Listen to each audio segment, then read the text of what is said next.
반갑습니다. 이원철입니다. 예, 저도 농사꾼입니다. 여러분들하고 별로 다른 일 하는 사람 아니고요. 저도 농사 져서 와인 공장 하고 있고요. 또 제가 콩농사 져서 된장 공장 하고 있습니다.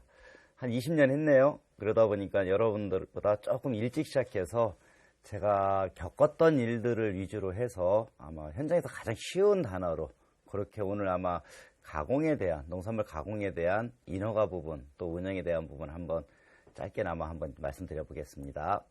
예, 우리 농산가공 처음 시작하시거나 농산가공을 하시는 분들이 제일 헤매는 부분들이 있어요. 시작부터 우리가 첫 단추를 잘 깨야 되는데요. 가장 중요한 거는 가공을 하겠다고 하면서 가공이 무엇인지에 대한 개념들이 조금 아직 희박해요. 대표적으로 우리가 가공이라는 거를 이야기할 때, 그러니까 국세청, 그러니까 세무서에서 바라보는 가공하고 식품위생법에 맞춘 식약처에서 바라보는 가공이 다르죠. 그래서 여러분들 왜 가공하셔서 인허가 내시면 제일 먼저 사업자 등록증 내시고 영업 등록하시잖아요. 그 사업자 등록증은 세무서 쪽이고 영업 등록은 식약처 쪽이거든요. 그럼 이게 뭐가 다른가부터 우리가 먼저 파악을 하셔야 돼요. 일단 세무서 쪽에서 바라보는 가공을 정확하게 인식하셔야지만 여러분들이 나중에 업을 하시면서 최소한의 절세 부분, 그리고 안 내도 되는 세금들을 우리는 미처 챙기지 못해서 내는 부분들이 되게 많아요. 그 대표적인 게 가공이 무엇인가를 몰라서 그런 거거든요. 아마 식약처 쪽에서 바라보는 가공은 오늘은 아마 많이 좀 논하지 않겠습니다. 여러분들 이렇게 대부분 기술센터라든지 이런 데 농민교육 받으시면 대부분 이야기하시는 강사님들이나 논하는 것들은 전부 다 식약처 쪽 가공이에요. 그런데 인허가 쪽에서도 특히 세무서 쪽에 대한 가공을 논하는 분들이 많지 않기 때문에 그 부분을 한번 짚어보고 갈게요. 일단 세무서에서는 우리가 1차 농산물 등이 열이나 압력에 의하여 그 성질이 변화된 것만이 가공품으로 봐요. 그러니까 정확하게 표현하자면 세금을 걷는, 그러니까 내는 그런 가공품은 열, 압력, 성질 변화 이 세 가지를 충족해야 된다라는 거예요. 우리 농민분들이 농민교육을 받다 보면은 가장 먼저 받는 게 이거예요. 1차 농산물은 면세품이다. 근데 2차 가공을 하면은 세금을 낸다. 과연 그럴까라는 거죠. 저는 충청북도 영동군이 근거지인데요. 충청북도는 진천군, 음성군 이런 군들이 있습니다. 진천군은 절임배추 사업이 군 전체 현황 사업이죠, 아주. 또 음성군 같은 경우는 고추 농사져서 고춧가루, 또 건고추, 이 고추가 군 전체의 현황 사업입니다. 그 지역에 가보시면 국가자금을 투입하고 군비나 지방비를 투입해서 절임배추 가공시설 혹은 고춧가루 가공시설 지원금들을 많이 내려보내줘요.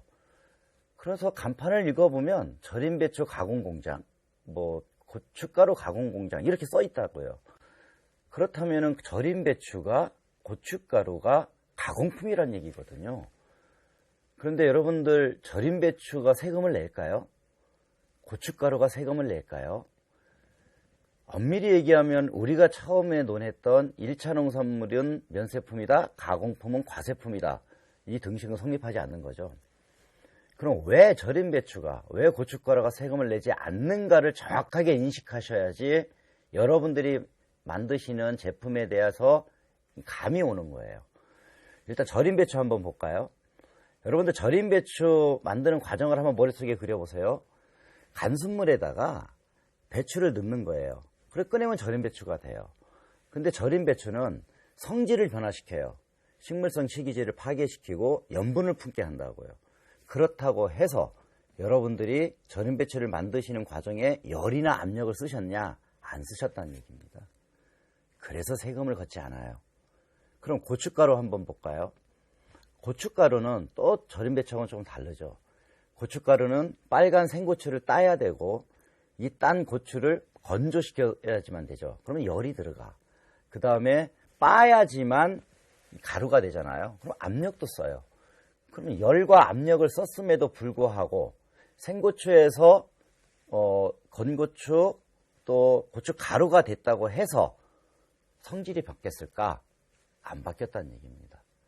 그래서 세금을 내지 않는 거예요. 우리가 여러분들이 만드는 제품들이 어떤 유의 제품인지를 정확하게 인식하셔야지만 이게 세금이 부과가 된다, 안 된다라는 거를 먼저 우리가 그 대략적인 계획성을 다 잡고 갈 수 있겠죠. 그러니까 그런데 또 이런 경우가 발생하지 않나요? 예전하고 지금 달라진 농업 환경 중에 하나가 한 20년 전, 30년 전에는 어떤 작물인지도 몰랐는데 우리가 지금 심고 있고, 또 지금은 가공 과정들이 퓨전화되기 시작해가지고 막 섞여요. 그래서 제가 예를 들기 가장 좋은 게 장아찌리거든요. 장아찌류는 그러니까 가만히 생각해보면 크게 보면 두 가지 방법으로 만듭니다.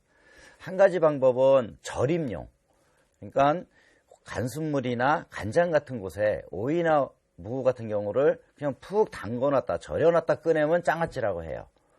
또 다른 한 가지 방법은 조림용 장아찌를 만들죠.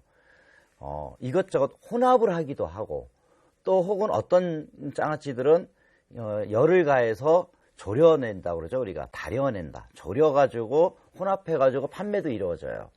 그러면은 제가 조금 전에 말씀드렸던 1차 농산물이 열이나 압력에 의해 그 성질이 변화된 것이라고만 표현한다면 절임용 장아찌는 세금을 안 낼 것이고 조림용 장아찌는 세금이 부과된다라는 얘기죠. 조금 언밸런스하잖아요. 그래서 제가 좀 극단적인 표현을 하나 쓴다면 그럴 리는 없겠습니다만 이런 예가 발생할 수 있겠죠. 만약에 이런 한 1kg나 2kg 정도 되는 용기에 간순물을 채웠습니다. 그리고 생배추를 한 포기 쓸어서 이 안에 집어넣어요. 그 다음에 뚜껑을 꽉 잠궜습니다. 그러면 이거 나중에 꺼내면 절임배추 되겠죠? 그런데 이것이 누가 만들었는지는 최소한 알려야 될 거 아니겠습니까? 그래서 위에다가 라벨 하나 조그만한 거 붙이는 겁니다. 뭐 이원철 절임배추 이런 식으로. 그리고 이게 밖에 나가서 불특정 다수한테 돈을 받고 팔아야 되는 물건이다 보니까 더군다나 식품이거든요. 그러니까 밖에 나가서 위해성, 어떤 사고가 날지 모르잖아요. 이거 드시고. 그것을 방지하기 위해서 책임 소재를 분명하게 하기 위해서 관에다가 등록을 한다고요. 그걸 품목제조보고라고 하거든요. 그럼 품목제조보고할 때 제조방법 설명서라든지 유통기한 설정서라는 거를 제출을 해가지고 이제 위생과에 가가지고 여러분들이 이거를 다 영업 등록하기 전에 신청을 하셔요. 그러면은 이 제품은 같은 절임 배추라 해도 세금 부과가 됩니다. 이게 무슨 예냐? 소포장의 원칙이라는 건데요. 실질적으로 이 제품 소포장이라는 것은 그러니까 대량 생산, 양산 체제를 갖춰놓은 상태에서 가공업자가 그러니까 개별 단위, 그러니까 뭐 500g이라든가 1kg라든가 하는 소포장의 기본 단위가 적시되어 있느냐, 또 하나는 개인 그 회사 라벨이 붙어 있느냐, 이것을 근거로 해서 소포장의 적용을 원칙합니다. 이 얘기는 조금 더 우리가 생각해보면 어떻게 받아들일 수 있냐면은 앞으로는 여러분들이 가공을 하시면서 제일 중요한 부분 중에 하나가 어떤 제품을 만들 것이냐도 중요하긴 하지만 더 중요한 거는 어떤 용기에 담을 것이냐도 더 큰 비중을 차지할 수 있다라는 겁니다. 세무서에서 세금을 부과하는 식품은요, 벌크 형태일 것인가 완제품 형태일 것인가에 대한 개념이 분명하셔야 돼요, 여러분들이. 그래서 우리가 고춧가루 같은 경우 대충 우리가 방앗간 같은 데서 빠거나 여러분들이 빠셔서 뭐 이렇게 검은 봉다리 같은데, 일회용 봉다리 같은데 담아서 이거 5,000원이야, 10,000원이야 이렇게 팔아도 탈세 아니잖아요. 같은 가공인데도. 그런데 만약에 고춧가루를 이렇게 소포장에 돼서 여러분들이 판매를 한다면은 부과가 됩니다, 세금이. 단 영농에 관련된 곳이니까 몇 프로 감면해 준다라는 좀 특혜는 있을지 모르겠지만, 그러니까 여러분들이 만드는 제품들이 어느 정도의 용기에 어떻게 담겨야 되는지도 분명히 이거는 그러니까 개발 단계부터 고민을 하셔야 된다라는 겁니다. 또 우리가 인허가를 득해가지고 가공을 시작하면은요, 세금 부과가 이루어지는데 가장 문제가 되는 게 두 가지가 있어요. 하나는 뭐냐면 우리는 면세품을 구입해가지고 과세품을 만드는 사람들입니다. 그러다 보니까 매입 증명을 하기가 참 어려워요. 그래서 여러분들한테 미리 말씀드리는 게 사업자 등록증이 나오시면 세무서에 가가지고 의제 매입 증명이라는 거를 신청하세요. 그럼 의제 매입 세액 공제 제도라는 게 있거든요. 그러면은 뭐 별도로 우리가 매출 증명을 매입 증명을 하지 않으시더라도 104분의 4 정도는 인정해 줍니다. 여러분들이 물건 판매하는 거예요. 근데 이게 신청을 안 하신 분들은 안 해줘요. 그렇기 때문에 최소한 의제 매입 공제 제도 활용하셔야 되는 거 1번. 2번은 뭐냐 하면은 영수증을 좀 받으세요. 여러분들이 농산물을 구입하시는데 영수증을 받지 않아요. 그러다 보니 매입 증명하기가 너무 어려운 거예요, 여러분들. 그래서 매입 증명하실 때 영수증을 받으시는데 제일 좋은 거는 뭐냐 하면은 여러분들 왜 문구점 같은 데 가시면은 수기로 쓰는 세금 계산서 있습니다. 그 수기 세금 계산서 용지하고 양식이 똑같이 생겼는데 위에 부분 제목이 달라요. 그냥 계산서라고만 돼 있습니다. 그냥 세금 계산서라고 안 써 있고, 그럼 그 용지를 가지고 그냥 거기다 쓰시면 돼요. 뭐 사과 100kg 사왔다. 그 공급자欄에 그 성함 쓰시고, 공급하시는 분 성명 쓰시고, 사업자 등록증번호 없다고 그러면 주민등록번호 쓰시고, 그러면 주소 쓰고, 그리고 지장이라도 하나 받아서 가져오면 세무서에서 받아줍니다. 또 한 가지는 이 용지를 매번 안 가지고 다닌다는 거예요. 또 우리 농산가공 하시는 분들이. 그럴 때는 어떻게 하냐면은 그냥 A4 용지에다가 적으셔도 돼요. A4 용지 가지시다가 거기다가 뭐 매입 품목, 뭐 사과, 뭐 키로 100kg, 뭐 가격 얼마, 뭐 쭉 쓰시고 맨 밑에 그 우리한테 물건 파시는 분 어르신 있으면 어르신 성함, 그다음에 주민등록번호, 주소, 그리고 지장 하나 받고 무통장 계좌 입금하시면 무통장 계좌 입금했다라는 그 계좌번호. 그리고 여러분들 무통장 입금하시면 은행 가가지고 농협 같은 데 가가지고 그 입금한 증명 떼달라고 그러면 요만한 거 하나 뭐 끊어주잖아요. 그럼 그거 갖다가 뒤에다 딱 붙여가지고 세무서에 갖다 제출하면은 인정해 줍니다. 그런 식으로 해가지고 매입 자료를 확보하셔라 라는 겁니다. 또 한 가지는 매입 자료를 확보해라 그랬더니 또 어떤 일이 발생하냐. 우리 농민분들은 물건을 만들어 놓고 대개 1년에 한 번 정도 만들잖아요.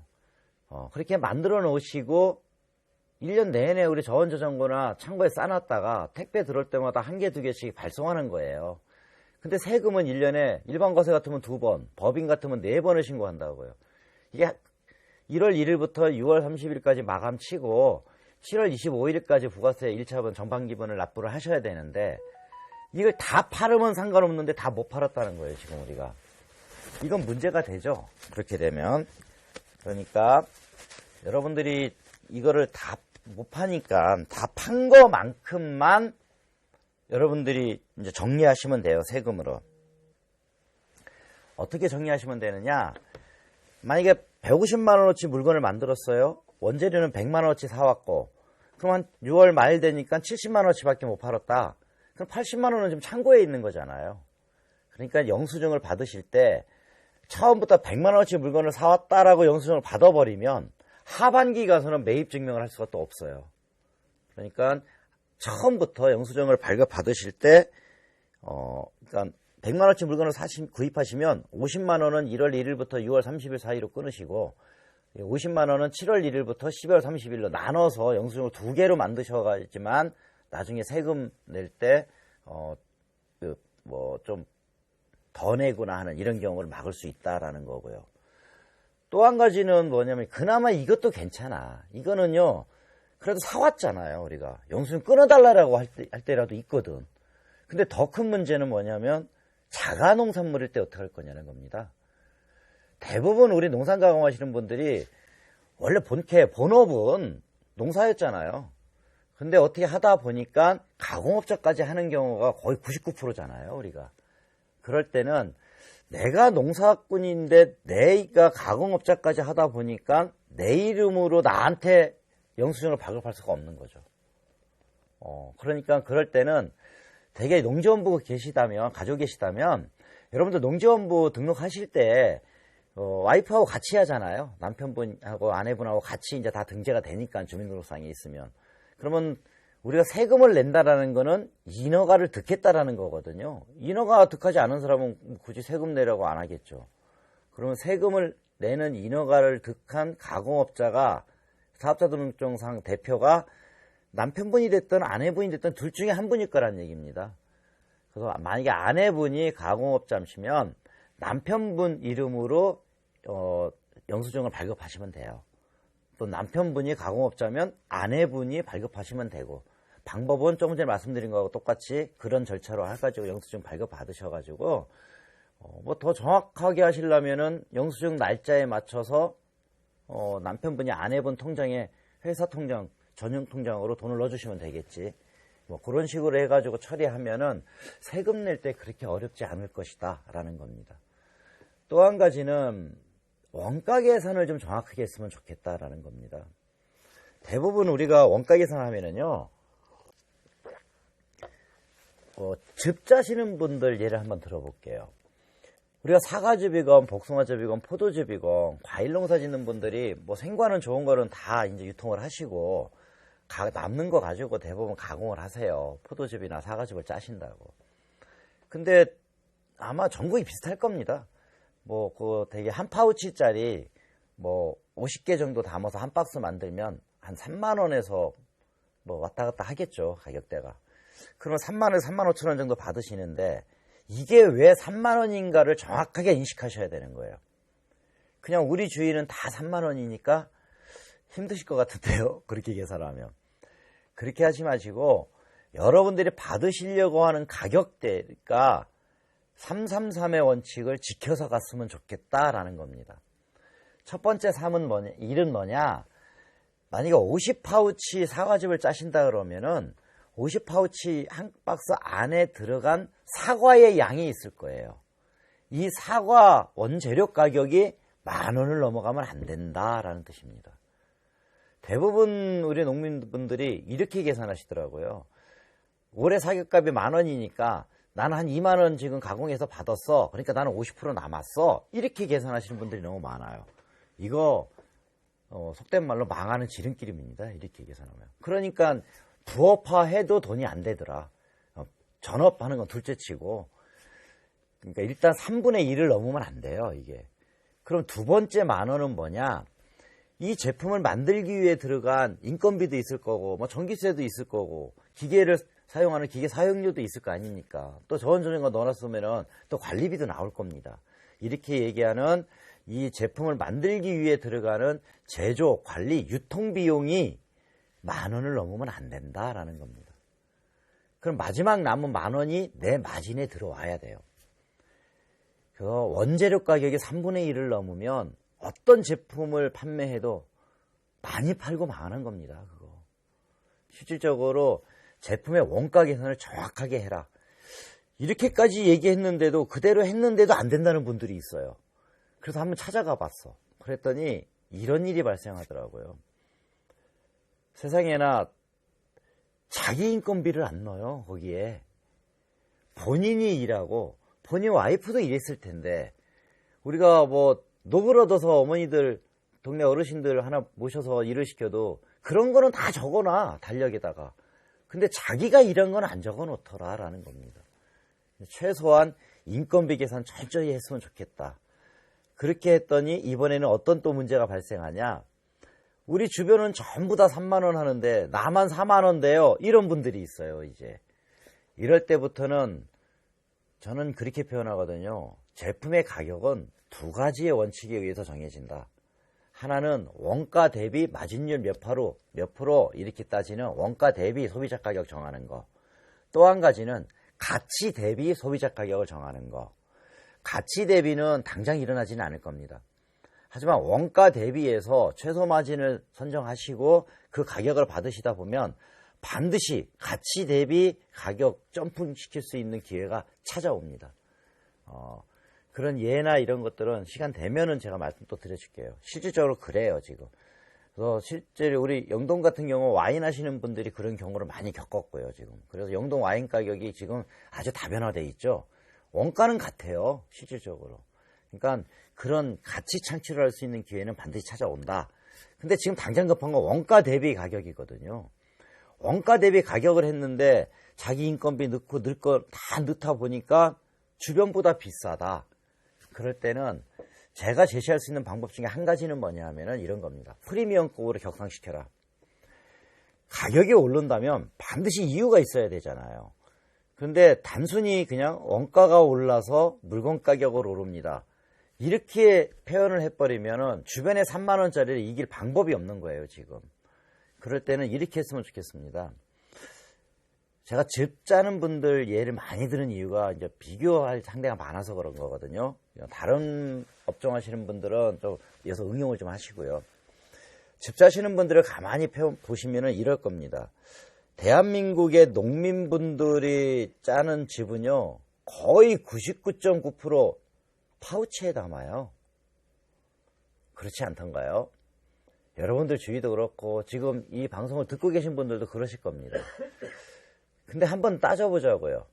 지금 여러분들 마트, 하나로마트라든지 마트 한번 가보서 보시면 우리나라 대형 대기업들, 그러니까 집 짜서 팔겠다고 하는 대형 대기업들, 이걸 좀 더 넓게 보면 액상화 작업해서 하루에 물 팔아먹고 있는 모든 회사들 한번 상품을 가서 보세요.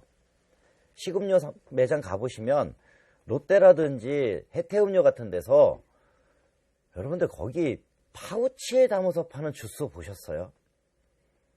몇 개나 있을까요, 그분들이? 아니, 돈이라면은 10원만 남아도 대량 생산을 할 수 있는 체제를 갖추신 분들인데 그분들은 그렇게 접근하지 않잖아요. 여러분들 우유를 파는 데도 가보시면은 우리 종이가게 나오는 우유 있잖아요. 그 종이 우유값 작은 거 뭐 200ml, 250ml, 또 500ml, 그리고 왜 끼들한 거 제일 큰 거 한번 보세요. 그게 몇 ml인 줄 아세요? 1리터짜리 거의 없습니다, 지금. 그거 900ml예요. 그러면은 우리는 파우치에 담아서 50파우치를 한 박스로 3만 원에 판다고요. 그러면 대개 파우치 한 개당 용량이 120ml, 125ml 정도 넣습니다. 그럼 50개면 120ml씩만 해도 6리터가 들어가 있는 거예요, 그 안에. 6리터를 여러분들은 3만 원에 팔고 계신 겁니다. 이 파우치를 집어 던지고 병에 넣을 수 있다면, 깍에 넣을 수 있다면, 캔에 넣을 수 있다면 한 캔당, 한 깍당 1리터씩 담아도 6통이 나온다라는 겁니다. 한 통에 7,000원씩만 받아도 42,000원의 물건 값어치는 할 수 있다는 겁니다. 작업량도 줄어들겠죠. 50번 작업할 거 6번만 작업하면 되니까. 지금 소비자분들을 정확하게 보셨으면 좋겠어요. 지금 소비자는요, 싸다고 많이 사 먹고 비싸다고 덜 사 먹는 소비자는 거의 없습니다. 자기가 원하면, 자기가 좋으면 돈을 쓰게 돼 있어요. 그러니까 여러분들이 할 수 있는 프리미엄, 아까 서두에 세금 때도 말씀드렸지만 어떻게 먹게 하느냐, 어떻게 포장할 것이냐, 어떻게 전달해 줄 것이냐에서 프리미엄을 찾아라라는 겁니다. 제가 프리미엄 얘기를 하니까 제품의 퀄리티를 높이려고 고생하시는 분들이 굉장히 많더라라는 겁니다. 힘드실 겁니다. 그리고 어려우실 거고요. 원가 더 많이 들어가실 거고요. 저는 그렇게 하는 프리미엄은 그다지 권해드릴 수 없어요. 그리고 저도 농민이거든요. 제가 한 20여 년 해보니까요. 농민이 직접 고퀄리티의 음료를 만든다는 게 쉽지 않아요. 그게. 우리 정도의 기술력은 대기업에서 하루만 연구원들 돌리면은 더 좋은 거 나올 것 같은데요. 제가 볼 때는. 그들하고 경쟁하려면 제 생각에는 그들이 먹을 수 있는 방법을 바꿔라라는 겁니다. 그래서 실질적으로 저희들이 할 수 있는 프리미엄급에 대한 개념을 더 확립하셨으면 좋겠고요. 그 다음에는 우리가 하는 일들이 기업하는 거잖아요. 조금 이거는 저도 좀 안타까운 부분인데요. 농산 가공하시는 분들의 7, 80% 이상은 부업화하고 있다는 겁니다. 뭐 전업을 가기에 좀 벅차고 힘들어서 이해는 합니다. 하지만 좀 부탁 좀 드리겠습니다. 남지 않으면 하지 마셔야죠. 반드시 남아야지 하는 게 기업입니다. 대한민국 자본주의 국가잖아요. 고생만 하면서 돈 안 되는 일에 올인할 필요는 없다라는 겁니다. 그래서 반드시 여러분들이 하는 소규모 농가형 창업들은요, 무엇이 됐던, 어떤 제품을 생산하던, 어떤 업종이 됐던 영리를 목적으로 좀 해주셨으면 좋겠습니다. 이게 단순히 사업비 조금 지원받아서 조그맣게 소규모 공장을 차리고 하시다 보니까 이게 받은 죄가 있어서 그냥 끌고 가시는 경우가 많거든요. 그러다 보면은 국가사업은 연차산업이고 순차산업들이 많아요. 그러면 중탄기 지원받으면 그 다음에 고품격 고품질화 사업 이런 식으로 해가지고 포장기 지원 또 나오고 그 다음에 또 포장재 지원 또 나오고 근데 계속 지원은 받는데 남지 않는 일 이런 거는 좀 스톱했으면 좋겠다. 처음에 여러분들이 어떻게 팔 것인가에 대한 고민, 내가 또 어떻게 파는 행위를 하고 있는 거에 대한 액션 이런 것이 따라주지 않는다면 중간에 스톱할 줄도 알아야 된다라는 겁니다.